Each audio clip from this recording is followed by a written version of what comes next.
महाराज युधिष्ठिर ने भगवान श्री कृष्ण से चैत्र मास की कृष्ण पक्ष की एकादशी के बारे में जानने की इच्छा प्रकट की, तो वे बोले, राजेंद्र, मैं तुम्हें इस विषय में एक पापनाशक उपाख्यान सुनाऊंगा, जिसे चक्रवर्ती नरेश मंधाता ने के पूछने पर महर्षि लोमस ने कहा था। मंधाता ने पूछा, भगवान, मैं लोगों के हित की इच्छा से यह सुनना चाहता हूँ कि चैत्र मास के कृष्ण पक्ष में किस नाम की एकादशी होती है, उसकी क्या विधि है तथा उससे किस फल की प्राप्ति होती है। कृपया ये सब बातें मुझे बताइए। लोमस जी ने कहा, नृपश्रेष्ठ, पूर्व काल की बात है। अप्सराओं से सेवित चैत्र रथ नामक वन में, जहाँ गंधर्वों की कन्याएं अपने किंकरों के साथ बाजे बजाती हुई विहार करती है, मंजू घोषा नामक अप्सरा मुनिवर मेधावी को मोहित करने के लिए गई।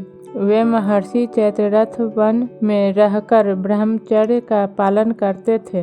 मंजू घोषा मुनि के भय से आश्रम से 1 कोस दूर ही ठहर गई और सुंदर ढंग से बीना बजाती हुई मधुर गीत गाने लगी। मुनि श्रेष्ठ मेधावी घूमते हुए उधर जा निकले और उस सुंदर अप्सरा को इस प्रकार गान करते देख बरबसी मोह के वशीभूत हो गए। मुनि की ऐसी अवस्था देख मंजू घोषा उनके समीप आई और बिना नीचे रखकर उनका आलिंगन करने लगी। मेधावी भी उसके साथ रमन करने लगे। रात और दिन का भी उन्हें भान न रहा। इस प्रकार उन्हें बहुत दिन व्यतीत हो गए। मंजू घोषा देवलोक में जाने को तैयार हुई।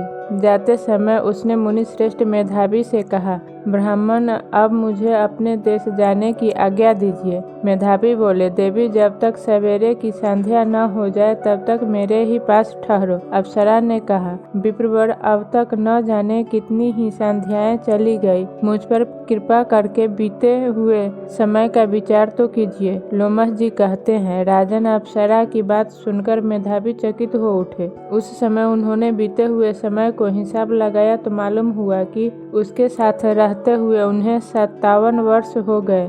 उसे अपनी तपस्या का विनाश करने वाली जानकर मुनि तो उस पर बड़ा क्रोध आया। उन्होंने शाप देते हुए कहा, पापिनी, तू पिशाचिनी हो जा। मुनि के शाप से दग्ध होकर वह विनय से नतमस्तक हो बोली, विप्रवर, मेरे शाप का उद्धार कीजिए। 7 वाक्य बोलने या 7 पद साथ साथ चलने मात्र से ही सत्पुरुषों के साथ मैत्री हो जाती है। ब्राह्मण, मैंने तो आपके साथ अनेक वर्ष व्यतीत किए हैं, अतः स्वामिन मुझ पर कृपा कीजिए। मुनि बोले, भद्रे, क्या करूं? तुमने मेरी बहुत बड़ी तपस्या नष्ट कर डाली है। फिर भी सुनो, चैत्र कृष्ण पक्ष में जो शुभ एकादशी आती है उसका नाम है पाप मोचनी। वह शाप से उद्धार करने वाली तथा सब पापों का क्षय करने वाली है। सुंदरी, उसी का व्रत करने पर तुम्हारी पिशाचता दूर होगी। ऐसा कहकर मेधावी अपने पिता मुनिवर च्यवन के आश्रम पर गए। उन्हें आया देख च्यवन ने पूछा, बेटा, यह क्या किया तुमने? तो अपने पुण्य का नाश कर डाला।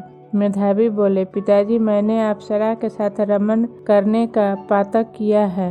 अब आप ही कोई ऐसा प्रायश्चित बताइए जिससे पातक का नाश हो जाए। च्यवन ने कहा, बेटा, चैत्र कृष्ण पक्ष में जो पाप मोचनी एकादशी आती है उसका व्रत करने पर पाप राशि का विनाश हो जाएगा। पिता का यह कथन सुनकर मेधावी ने उस व्रत का अनुष्ठान किया। इससे उनका पाप नष्ट हो गया और वे पुनः तपस्या से परिपूर्ण हो गए। इसी प्रकार मंजू घोषा ने भी इस उत्तम व्रत का पालन किया। पाप मोचनी का व्रत करने के कारण वह पिशाच योनि से मुक्त हुई और दिव्य रूप धारिणी श्रेष्ठ अप्सरा होकर स्वर्ग लोक में चली गई। भगवान श्री कृष्ण कहते हैं, राजन, जो श्रेष्ठ मनुष्य पाप मोचनी एकादशी का व्रत करते हैं उनके सारे पाप नष्ट हो जाते हैं। इसको पढ़ने और सुनने से सहस्र गौदान का फल मिलता है। ब्रह्म हत्या, सुवर्ण की चोरी, सुरापान और गुरु पत्नी गमन करने वाले महापातकी भी इस व्रत को करने से पाप मुक्त हो जाते हैं। यह व्रत बहुत पुण्यमय है।